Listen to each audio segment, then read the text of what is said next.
نحمده ونصلي على رسوله الكريم اما بعد فاعوذ بالله من الشيطان الرجيم بسم الله الرحمن الرحيم ونهى النفس عن الهوى فإن الجنة هي المأوى آمنت بالله صدق الله العظيم وصدق رسوله النبي الأمين المتين الكريم ونحن على ذلك لمن الشاهدين والشاكرين والحمد لله رب العالمين۔ یہ دور اپنے براہیم کی تلاش میں ہے، یہ دور اپنے براہیم کی تلاش میں ہے، صنم کدا ہے جہاں لا الہ الا اللہ۔ اگرچہ بت ہے جماعت کے آستینوں میں، اگرچہ بت ہے جماعت کے آستینوں میں، مجھے ہے حکم ازاں لا الہ الا اللہ۔ عزیزان ملت اسلامیہ، میں نے جس آیت مقدسہ کو موضوع سخن بنایا ہے اس کا ترجمہ یہ ہے کہ جس نے اللہ سے ڈرتے ہوئے اپنے آپ کو نفسانی خواہشات سے روک لیا اس کا ٹھکانہ جنت ہے۔ امام عشق و محبت سیدی سرکار اعلی حضرت اپنے نعتیہ دیوان ہدایت بخشش میں ایک جگہ یوں ارشاد فرماتے ہیں کہ رضا نفس دشمن ہے دم میں نہ آنا، رضا نفس دشمن ہے دم میں نہ آنا۔ مصرے کو پڑھتے ہی ذہن میں ایک سوال اٹھا کہ آخر امام نے نفس کو دشمن کیوں کہا؟ دل نے کہا بہتر ہوگا اس کا جواب امام ہی سے لیا جائے۔ عالم تصور میں بارگاہ رضا میں حاضر ہوا، عرض کیا ہے میرے اچھے رضا، ہے میرے پیارے رضا، میں آپ سے رہنمائی چاہتا ہوں، ذرا یہ تو بتا دیں آپ نے نفس کو دشمن کیوں کہا؟ جواب ملا نفس کو دشمن جاننا قرآنی عمل ہے۔ 1400 برس کی اسلامی تاریخ اٹھا کر دیکھ لے، جس کسی نے بھی نفس سے دوستی کی ہلاک و برباد ہو گیا۔ اللہ کا مقدس کلام کہتا ہے جس نے نفس کو دشمن جانا اس کا ٹھکانہ جنت ہے۔ نفس کو دشمن جاننے والا میں کوئی دنیا کا پہلا شخص نہیں۔ نفس کو دشمن نبیین نے جانا ہے، نفس کو دشمن صدیقین نے جانا ہے، نفس کو دشمن صحابہ نے جانا ہے، نفس کو دشمن شہداء نے جانا ہے، نفس کو دشمن غوث و خواجہ نے جانا ہے۔ میں نفس کو دشمن کیسے نہ جانوں؟ یہی وہ نفس ہے جس نے اپنے متبعین کو علم غیب مصطفیٰ کا منکر بنا دیا۔ اسی کی وجہ کر اختیارات مصطفیٰ پر انگلی اٹھی، اسی نے مصطفیٰ جان رحمت کو اپنے بڑے بھائی کے مثل کہلوایا، اسی نے وہابیت کی بنیاد رکھوائی، اسی نے رافضیت کو پروان چڑھایا۔ مجھے نفس کی حیثیت معلوم ہے، میں نفس کی اوقات سے واقف ہوں، اسی لیے کہتا ہوں رضا نفس دشمن ہے دم میں نہ آنا۔ کہاں تو نے دیکھے ہیں چندرانے والے؟ عزیزان ملت اسلامیہ، ہم پر یہ بات مکمل طور پہ واضح ہو گئی کہ اتباع نفس میں خرابی کیا ہے۔ نفس کی اتباع وہ کرے جسے گمراہ ہونا ہو، نفس کی اتباع وہ کرے جسے ایمان سے ہاتھ دھونا ہو۔ اگر کامیابی چاہیے، اگر سرفرازی کی تمنا ہو تو خودی کو نفسانی خواہشات سے روکنا ہوگا۔ یوں تو متبعین نفس کی فہرست بہت لمبی ہے، مگر میں اس مختصر سے وقت میں صرف ایک ایسے گروہ کو بے نقاب کرنا چاہتا ہوں جو شب و روز نفس کی اتباع میں منہمک ہے۔ اس گروہ کا نام دعوت اسلامی ہے۔ مناسب ہوگا کہ اب انہیں دعوت اسلامی کے بجائے دعوت الیاسی کہا جائے۔ اس گروہ نے ابتدائی دور میں اعلی حضرت کا نام لے لے کر خوب چکنی چوپڑی باتیں کر کے لوگوں کو اپنے قریب کیا۔ ٹی وی دیکھنا حرام ہے، ٹی وی شیطان ہے، شیطان کو گھر سے باہر نکالو، یہ کہہ کر نہ جانے سینکڑوں گھروں سے، کئی گھروں سے ٹی ویوں کو باہر نکال کر بیچ چوراہے پہ توڑوائے۔ مگر کچھ ہی دن نہ گزرے جانے ایسا کیا ہوا کہ خود ٹی وی کے شیدا بن گئے۔ اچانک ٹی وی کو اوڑھنا بچھونا بنا لیا گیا، ٹی وی کو شیطان کہنے والے خود چینل کے مالک بن گئے۔ اب ٹی وی نکلوانے کے بجائے ٹی وی لگوانے کا کام کیا جانے لگا۔ حد تو یہ ہے کہ ٹی وی کے دیکھنے کو باعث اجر و ثواب کہا جانے لگا۔ ٹی وی کے دیکھنے کو باعث اجر و ثواب کہا جانے لگا۔ ان الیاسیوں کی ایک کتاب شائع ہوئی، اس کتاب کا نام فیضان سنت ہے۔ اس کتاب میں الیاس عطار کے نام کے ساتھ صلی اللہ تعالی علیہ وسلم لکھا گیا، معاذ اللہ۔ اسی کتاب میں اللہ کو ظالم کہا گیا، معاذ اللہ۔ مگر جب علماء اہل سنت نے گرفت کی تو یہ کہہ کر دامن بچاتے نظر آئے کہ یہ پرنٹنگ مسٹیک کی وجہ کر ہوا ہے۔ پھر ایک کتاب شائع ہوئی، سرکار کا پیغام عطار کے نام۔ اس کتاب میں بھی ان کمزرفوں نے غوث و خواجہ کی شان میں کھلی گستاخیاں کی۔ جب علماء اہل سنت نے گرفت کی تو بڑی آسانی سے کہہ دیا یہ پرنٹنگ مسٹیک کی وجہ کر ہوا ہے، ان کی انہی خرافاتیوں کی وجہ کر۔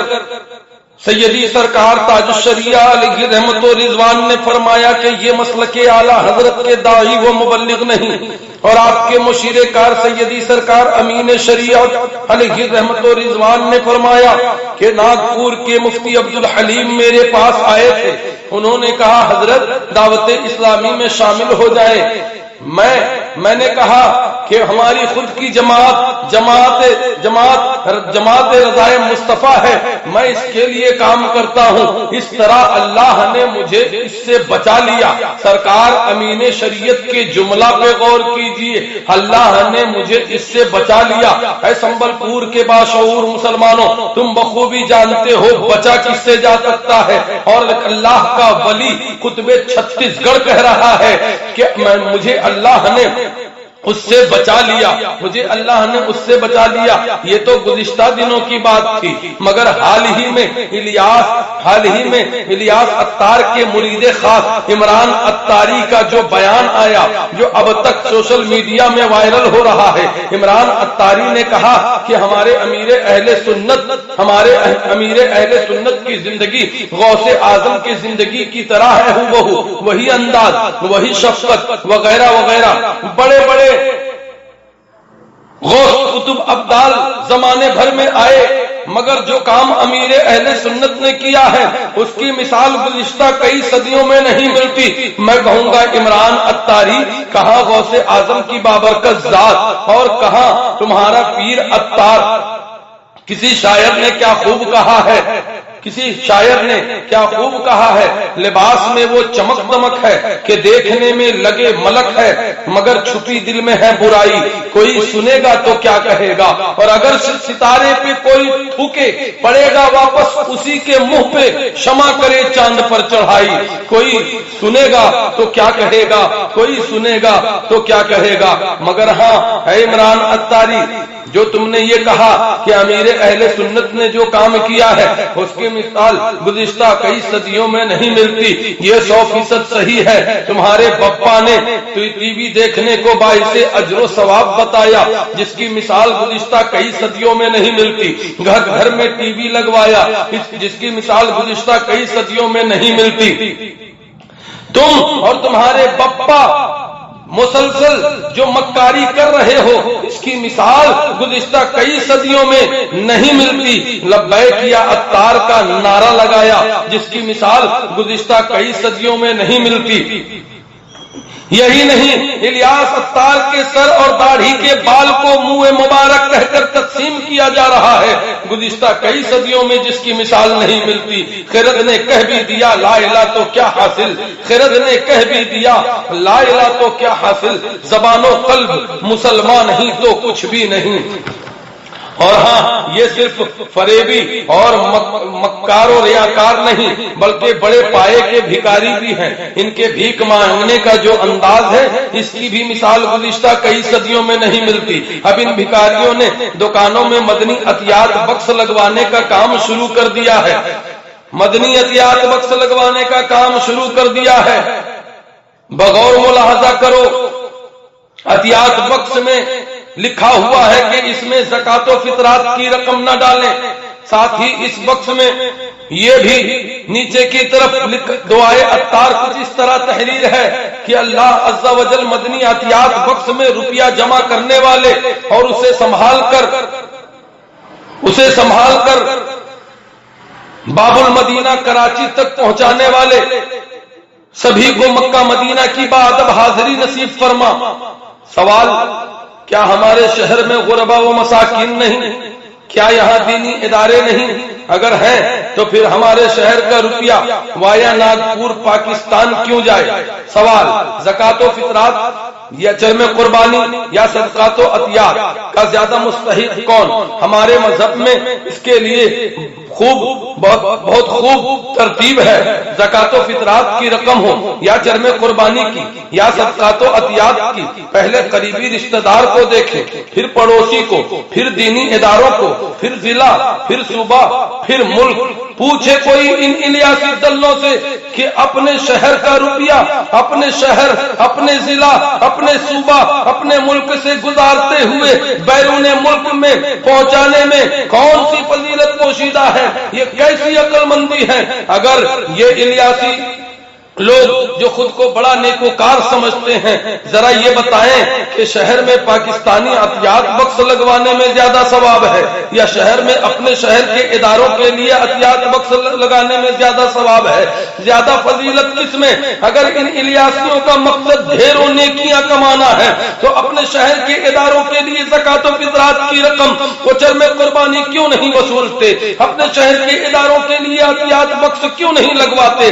جو یہ کر رہے ہیں اسے نیکی نہیں نوکری کہتے ہیں۔ ماہ رمضان میں زکوٰۃ یہ وصولیں، ہم خاموش رہیں، چرم قربانی یہ وصولیں، ہم خاموش رہیں۔ اب تو صدقات و عطیات بھی دھڑلے سے وصول رہے ہیں اور شہر کے غربا و مساکین کا حق چھین کر، اداروں کا حق چھین کر پاکستان پہنچا رہے ہیں۔ یہ گنتی کے دو چار عطاری ہزاروں کی تعداد رکھنے والے قادریوں، برکاتیوں، رضویوں، حبیبیوں کے بیچ منمانی کر رہے ہیں، یہ مقام تعجب ہے۔ اب وقت آ گیا ہے کہ انہیں ان کی اوقات یاد دلائی جائے۔ یہ شہر میں اپنی مسجد، اپنا امام، اپنا ادارہ چاہتے ہیں۔ 2 سال قبل حضور نجیب میاں قبلہ دامت برکاتہم العالیہ کے ہاتھوں موتی جھیرا سنبل پور میں ایک مسجد کی بنیاد رکھی گئی۔ بنیاد رکھتے وقت مسجد کا نام سنی بریلوی مشتری مسجد تھا، مگر کچھ ہی دنوں میں اسے بدل کر دعوت اسلامی مشتری مسجد کر دیا گیا اور مدرسہ کی تیاری چل رہی ہے۔ بہرکیف اس زخم کو فوراً سے پیشتر علاج ہونا چاہیے، کہیں یہ ناسور نہ بن جائے، کہیں یہ ناسور نہ بن جائے۔ کئی ذہنوں میں یہ سوال سر ابھار سکتا ہے کہ اگر یہ غلط ہے تو شہر کے دیگر علماء ائمہ کیوں نہیں بولتے؟ میں کہوں گا پیارے، اس کا جواب براہ راست علماء اور ائمہ سے لیا جائے تو بہتر ہوگا۔ ہونا تو یہی چاہیے کہ اگر یہ صحیح ہیں تو ان کا کھل کر ان کی حمایت کی جائے، اور اگر یہ غلط ہیں تو کھل کر ان کا رد کیا جائے۔ یہ بیچ والا معاملہ کہیں صلح کلیت کے قریب نہ کر دے۔ مختصر سے وقت میں جو کچھ میں نے آپ کو بتایا، اللہ تبارک و تعالی اس میں ہمیں اور آپ کو غور و فکر کی توفیق دے، ہمیں مسلک اعلی حضرت پر سختی کے ساتھ قائم رہنے کی توفیق عطا فرمائے۔ استغفر اللہ ربی من کل ذنب واتوب الیہ، لا الہ الا اللہ محمد رسول اللہ صلی اللہ تعالی علیہ وسلم۔ چمن باقی رہے تو پھول کھلیں گے، زندگی باقی رہے تو پھر ملیں گے۔ وما علینا الا البلاغ۔ السلام علیکم۔